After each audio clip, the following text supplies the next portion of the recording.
안녕하십니까. 거꾸로 투자하는 쇼킹 부동산입니다. 어제 저녁 10시 30분 발표된 중요한 지표가 있습니다. 바로 미국 12월 고용보고서입니다. 이 발표가 전 세계를 들었다 놨습니다. 한국 금리 인상 가능성까지도 오늘 같이 쉽게 정리를 드리겠습니다. 영상 시청 전에 구독으로 인생을 바꾸시기 바랍니다. 자산시장에 가장 중요한 두 가지 경제 지표가 있습니다. 바로 연준의 이중 채무와 관련된 지표죠. 연준은 이 두 가지 채무를 위해서 금리를 활용해서 균형점을 찾아 나갑니다. 그 채무 첫 번째는요, 물가 안정입니다. 코어 PCE 지수를 메인으로 참고를 해요. 미국 상무부에서 발표하죠. 다른 채무는 바로 완전 고용입니다. 실업률 지표를 메인으로 참고를 합니다. 노동부의 고용 보고서에서 발표가 됩니다. 자, 연준은 인플레이션을 잡기 위해서 금리란 무기로 전쟁 중에 있습니다. 이 전쟁에 임하기 위해서 0.25%였던 기준금리를 단숨에 4.5%까지 올리고 더 올릴 거란 계획을 밝히고 있죠. 인플레이션을 잡기 위해 침체도 불사하겠다는 항전의 의지를 보여주고 있습니다. 자, 하지만 인플레이션은요, 6월달 CPI 기준으로 9.1%를 찍고 계속해서 낮아지고 있습니다. 그래서 가장 최근에 발표된 CPI 11월 기준으로 7.1%입니다. 12월 CPI는요, 현재 시장 전망치는 6.6%입니다. 그러면은 진짜 9% 미쳤던 물가가 눈에 띄게 낮아지는 게 확인이 되고 있다는 거죠. 또한 지속성도 보여주고 있는 겁니다. 그럼 걱정 끝 아닌가요? CPI 9.1%에서 5개월 만에 7.1% 됐고 이제 한 달만 더 있으면 6%대 볼 것 같은데 속도 봐봐, 두 달 만에 1%포인트씩 낮아지고 있잖아. 그럼 이제 상황 봐서 긴축을 끝내면 안 되나 이런 생각을 할 수 있죠. 하지만 연준에서는 그럴 생각이 전혀 없어 보입니다. 자, 최근 제롬 파월 의장이 강조한 게 있어요. 물가 안정 확신 전엔 금리 인하 없다. 특히 서비스 물가를 콕 집어서 우려한다고 이야기를 했어요. 왜냐면 이제 물가에 나누는 항목 중에서 여러 가지가 있는데 이제 가장 큰 비중을 차지하는 주거비는 좀 낮아지는 추세고 내년에 올해 더 하반기까지 더 많이 낮아질 거라고 대부분 예상을 하고 있습니다.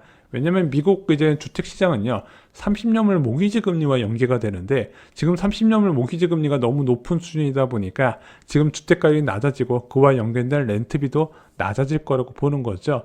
상품 가격도 계속 낮아지고 있다고 합니다. 왜냐하면 원자재 가격이 하락하면서 상품 가격에도 서서히 반영이 되고 있거든요.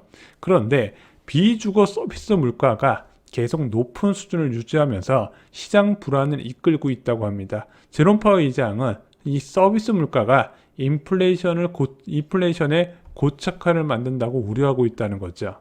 자, 특히 서비스 업종의 고용이 굉장히 강해요. 이 서비스업에서 고용이 증가하다 보니까 높은 임금이 유지가 되고 있고 물가 상승이 이어지고 있는 겁니다. 자, 그래서 그린스펀 전 의장은요, 미 연준이 침체 와도 금리 인하 안 할 것이다. 왜 그러냐면은 높은 이제 임금 상승이 지속된 상태에서 일시적으로 물가가 낮아져 봤자 이것은 다시 물가가 튈 가능성이 있기 때문에 연준이 이것에 대한 확신을, 금리 인하에 대한 확신을 못 갖게 할 것이다. 그래서 물가 낮아지는 것 플러스 임금 상승세 둔화나 고용 둔화가 나타나야 어떤 식으로든 통화 정책을 바꿀 것이다, 이렇게 봤다는 거죠. 그리고 발표된 12월 고용 지표는 어땠을까요?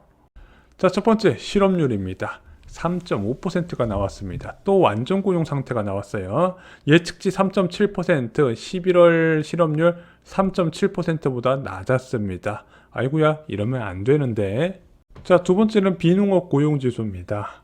이번에 발표된 비농업 고용지수 22만 3천 명이었습니다. 시장 예측치 20만 명보다 2만 3천 명 늘어났어요. 물론 전월 대비 4만 명 감소했지만 이런 지표는요, 시장 예측치와 얼마나 차이가 나는지 중요하거든요. 예측치보다 2만 명 웃돌았다는 거죠.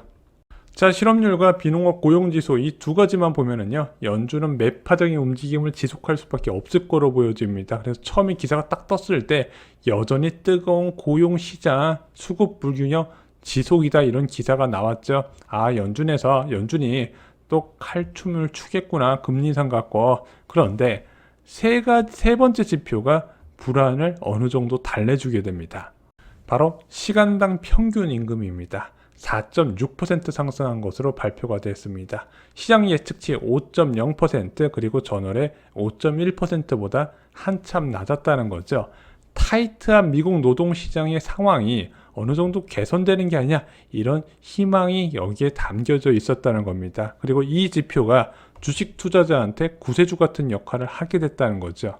봐봐, 고용도 좋고 물가에 영향을 주는 임금 상승도 둔화가 되네. 그러면은 지금 시장에서 가장 우려했던 거는 경착륙이란 말이에요. 경제가 수직적으로 내려꽂으면서 기업들의 실적도 악화되고 실업률도 치솟는 안 좋은 상황을 예상했는데, 이런 식으로 물가도 이제 고용도 괜찮으면서 물가에 영향을 주는 임금 상승세도 적당한 수준을 유지하게 되면 이거 연착륙 가능한 거 아닌가? 그래서 현재 S&P 500이나 나스닥이 강한 상승 흐름을 보이고 있습니다. 장 초반에 좀 변동세가 있었어요. 자, 10년물 국채 수익률도요, 치솟다가 다시 안정세를 보였습니다. 금리 인상 가능성을 어느 정도 반영했다가 이 정도면 금리 인상 많이 안 할 것 같은데, 그것이 채권 수익률에 나타나고 있다는 거죠. 반면에 WTI 기준 국제 원유 가격은요, 올랐습니다. 장 초반에는 침체 가능성을 나타내서 하락을 했다가 경착륙이 아니라 연착륙이라고, 나쁘지 않은데, 그래서 원자재 가격이 다시 수요가 몰리면서 가격이 상승을 했습니다. 자, 미국 고용지표 발표 이후에 현재 패드워치에 나타난 미국 예상 기준금리는요, 일단 2월달 FOMC에서는 0.25%포인트 상승해서 4.75%로 보여지고요. 3월 FOMC에서도 베이비 스텝 0.25%포인트 올려서 5%로 맞추는 것으로 가장 많이 베팅이 되어 있습니다. 최종금리도 5% 전망이 가장 많아요. 근소한 차이로 5.25%도 있지만 일단 5.5%에서 시장 참여자들이 가장 많이 베팅을 하고 있었습니다. 한국은 이제 1월 금통위까지 6일가량 남았습니다. 자, 그런데 이 1월 금통위에서 금리 올릴까요, 안 올릴까요? 얼마 전에 시티은행이 동결 가능성을 이야기해서 그것이 한동안 언론에서 동결하는 거 아니냐, 이런 기대감이 있는 기사가 좀 나왔었는데, 한 언론사에서 진행했던 채권연구원 19명의 설문조사에서는 18명이 금리 인상 가능성을 이야기했답니다. 저도 금리 인상은 할 거라고 봐요. 왜냐하면 물가 상승률이 여전히 5%가 있고 단기적인 통화정책에서 어느 정도 한국은행이 충분히 가이던스를 내려놓은 상황이거든요. 1월 달에는 무조건 올릴 거라고 저도 생각을 했습니다. 근데 1월 금통위에서 기준금리 인상보다 더 중요한 게 있어요. 바로 기준금리 인상 반대 소수 의견입니다. 자, 어느 정도 금리 올리는 것에 반대하느냐, 그 의견을 보면서 2월 금통위의 힌트를 얻을 수가 있다는 거죠. 저도 개인적으로 굉장히 궁금합니다. 기준금리를 3.5%까지 올릴지 3.75%까지 올릴지. 아마 부동산 시장 참여자 많은 분들이 관심을 가지실 텐데, 얼마 전에 머니투데이에서 금융 전문가를 대상으로 설문조사를 했습니다. 10명을 대상으로 최종금리 설문조사를 했는데, 이 중 10명 중 6명이 최종금리 수준을 3.5%를 받고요. 10명 중 3명이 3.5나 또는 3.75%를 받습니다. 양쪽 가능성을 동시에 이야기를 했대요. 마지막으로 한 명의 전문가가 3.75%를 얘기했습니다. 대다수의 전문가가 3.5%가 최종금리, 올해 1월 금통위가 가장 마지막 금리 인상 시기로 예상을 했습니다. 저도 3.5%가 마지막 최종금리로 생각을 하고 있습니다. 자, 1월 기준금리 인상 영향 어떻게 될까요?